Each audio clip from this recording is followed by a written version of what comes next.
So don't ever buy a smartphone without asking this important question. So ano po yun? Gaano ba katagal ang battery life?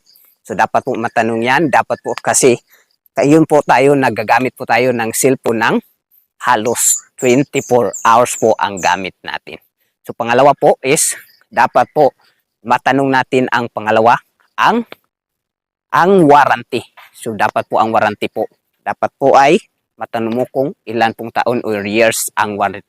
So yan po ang napaka-importante kapag bumili ka ng smartphone. Dapat po una is matanong mo kung kaano ba ka long life ang kanyang battery kasi ginagamit po natin yan. Halos po 24 hours po yan nagagamit. At pangalawa is napaka-importante po ang warranty. Dapat po may warranty ka kapag tinanong mo kung bumili ka ng smartphone. Kung nagustuhan